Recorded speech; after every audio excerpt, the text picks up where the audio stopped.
नमस्कार दोस्तों, मैं हूं संतोष पाठक और आप देख रहे हैं द न्यूज लॉन्चर। अपने मुख्यमंत्री से कहना, मैं जिंदा वापस लौट आया। ये डायलॉग सुनकर आपको कुछ याद आ रहा होगा। ये वाकया वर्ष 2022 का है, जब पंजाब में कांग्रेस की सरकार थी। प्रधानमंत्री नरेंद्र मोदी एक कार्यक्रम के लिए गए थे, उनकी सुरक्षा में चूक हो गई थी, उन्हें अपना कार्यक्रम रद्द करके वापस लौटना पड़ा। और उस समय एयरपोर्ट पर उन्होंने पंजाब पुलिस के अधिकारी को धमकाने वाले अंदाज में ये कहा था कि अपने मुख्यमंत्री यानी कांग्रेस के मुख्यमंत्री को कह देना कि मैं जिंदा वापस लौट आया। आज एक बार फिर से एक बहुत बड़ा डायलॉग जो है वो बहुत चर्चा में आ गया है। और ये डायलॉग क्या है? अपने डीजीपी को बता देना, ऐसा आदेश देंगे कि जीवन भर याद रखेंगे। जी हां, सुप्रीम कोर्ट ने ये लाइन कही कि अपने डीजीपी को बता देना कि हम ऐसा आदेश देंगे कि वह जीवन भर याद रखेंगे। उत्तर प्रदेश की पुलिस की कार्यशैली को लेकर, मुख्यमंत्री योगी आदित्यनाथ की पुलिस की कार्यशैली को लेकर कई तरह के सवाल लगातार उठते रहे हैं। उत्तर प्रदेश पुलिस के एनकाउंटर पर सवाल उठते रहे हैं। जिस तरह से पत्रकारों के खिलाफ मुकदमे दर्ज किए जा रहे हैं, उस पर सवाल उठते रहे हैं। जिस तरह से संभल में पूरे मामले को उत्तर प्रदेश पुलिस ने टैकल किया, उस पर सवाल उठते रहे हैं। लखनऊ से लेकर दिल्ली की सीमा से सटे गाजियाबाद और नोएडा तक में जिस तरह से आपराधिक घटनाएं बढ़ती जा रही है, उसको लेकर उत्तर प्रदेश की पुलिस पर सवाल उठते रहे हैं। और इस बार जो 9 सीटों पर विधानसभा के उपचुनाव हुए थे, उसमें भी उत्तर प्रदेश पुलिस ने जो किया वो तस्वीर आप भूल नहीं सकते कि किस तरह से एक एसएचओ महिला पर रिवॉल्वर तान के खड़ा है। लेकिन अब उत्तर प्रदेश पुलिस के इस रवैये की पोल सुप्रीम कोर्ट में भी खुल गई है दोस्तों। देश की सुप्रीम अदालत में भी खुल गई है और वहां से सीधे सीधे उत्तर प्रदेश की पुलिस को चेतावनी दी गई है। उत्तर प्रदेश पुलिस के महानिदेशक यानी डीजीपी को चेतावनी दी गई है कि सावधान हो जाओ, खबरदार हो जाओ। अगर आपने अपना रवैया नहीं बदला तो हम ऐसा आदेश देंगे कि आपको जीवन भर याद रहेगा। क्या है ये मामला दोस्तों? दरअसल अनुराग दुबे, जिन पर कई आपराधिक मामले दर्ज है, उनकी अग्रिम जमानत याचिका को लेकर यह सुनवाई होनी थी। और जिस तरह से योगी की पुलिस पर बार बार ये आरोप लगाए जा रहे हैं कि वो मुकदमे के बाद मुकदमे, मुकदमे के बाद मुकदमे दर्ज करते रहते हैं। अगर अदालत किसी एक मुकदमे में किसी को जमानत या अग्रिम जमानत दे देता है तो तुरंत दूसरा मुकदमा दर्ज कर लिया जाता है। सुप्रीम कोर्ट ने भी उत्तर प्रदेश पुलिस के इस रवैये को पूरी तरह से पहचान लिया है। और क्या कहा है? गुरुवार को मामले की सुनवाई के दौरान अनुराग दुबे की अग्रिम जमानत याचिका पर सुनवाई के दौरान सीधे सीधे सुप्रीम कोर्ट ने योगी की पुलिस को लताड़ लगा दी है।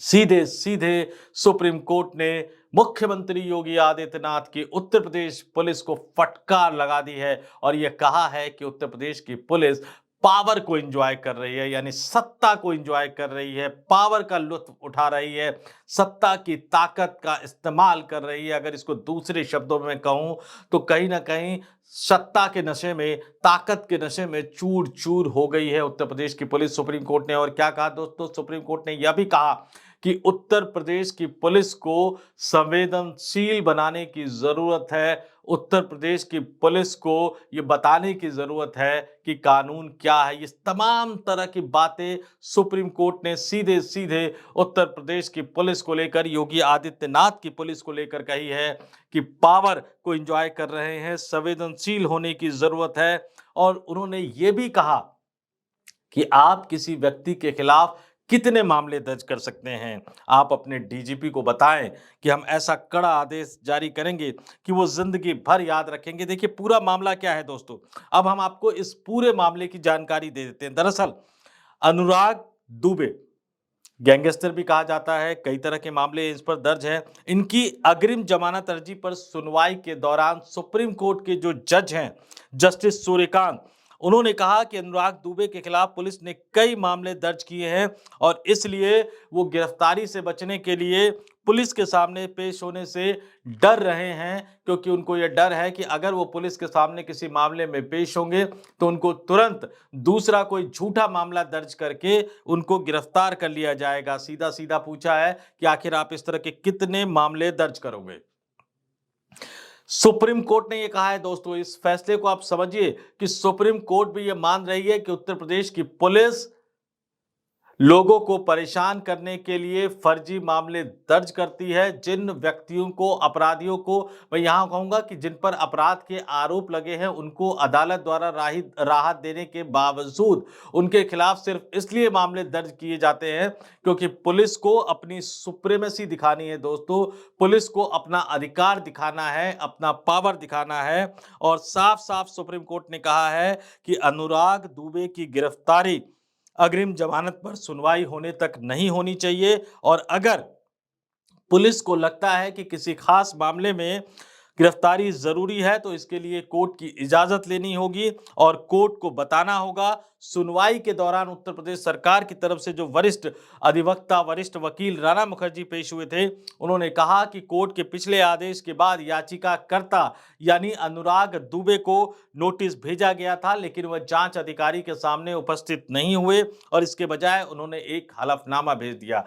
यहां पर भी सुप्रीम कोर्ट के जज ने कड़ी फटकार लगाई दोस्तों।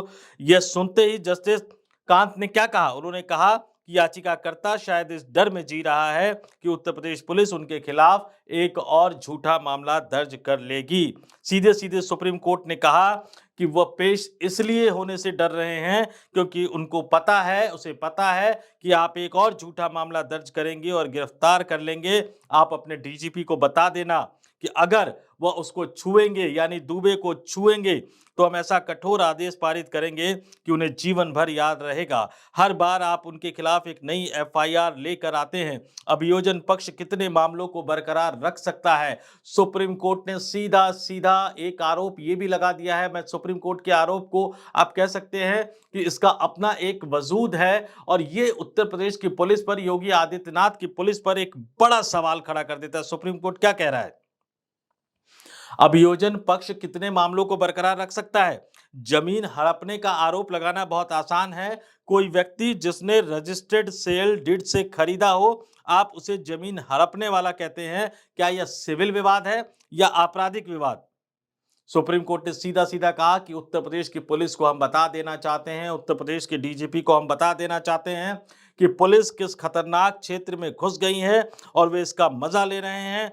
कौन सत्ता से चूकना चाहेगा? अब आप पुलिस की शक्ति ग्रहण कर रहे हैं, अब आप सिविल कोर्ट की शक्ति ग्रहण कर रहे हैं और इसलिए आप मजे ले रहे हैं। यानी सीधा सीधा सुप्रीम कोर्ट ने भी वो कहा, जो लगातार ये आरोप उत्तर प्रदेश की पुलिस पर ये लगाया जाता है, बुलडोजर न्याय की व्यवस्था पर इस तरह के आरोप लगाए जाते हैं कि अब योगी की पुलिस अपने आप को तमाम नियम, कायदे, कानून, संवैधानिक प्रावधानों और यहां तक कि देश की अदालतों से भी ऊपर समझने लग गई है।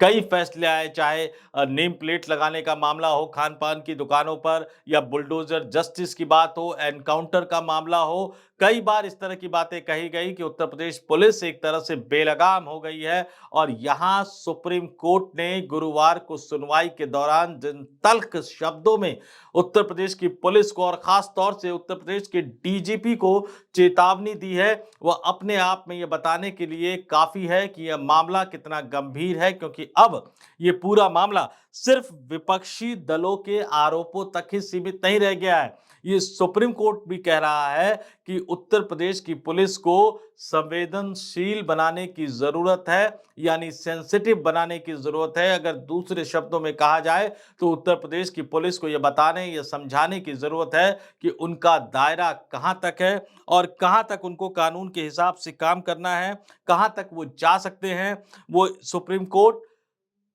की अवहेलना नहीं कर सकते, देश की अदालतों की अवहेलना नहीं कर सकते, यहां तक कि जो नियम, कायदे, कानून हैं उनकी अवहेलना नहीं कर सकते। और जिन शब्दों में सुप्रीम कोर्ट ने कहा है, मैं इन शब्दों को, इन लाइनों को बार बार क्यों दोहरा रहा हूं दोस्तों, क्योंकि ये लाइनें अपने आप में बहुत कुछ कहती है। उत्तर प्रदेश के डीजीपी को, प्रशांत कुमार को जिस तरह से सुप्रीम कोर्ट ने तल्ख शब्दों में चेतावनी दी है, वह यह बताने के लिए काफी है कि किस तरह से योगी की पुलिस काम कर रही है और अब निश्चित तौर पर योगी की पुलिस को सुप्रीम कोर्ट में आगे जवाब देना होगा।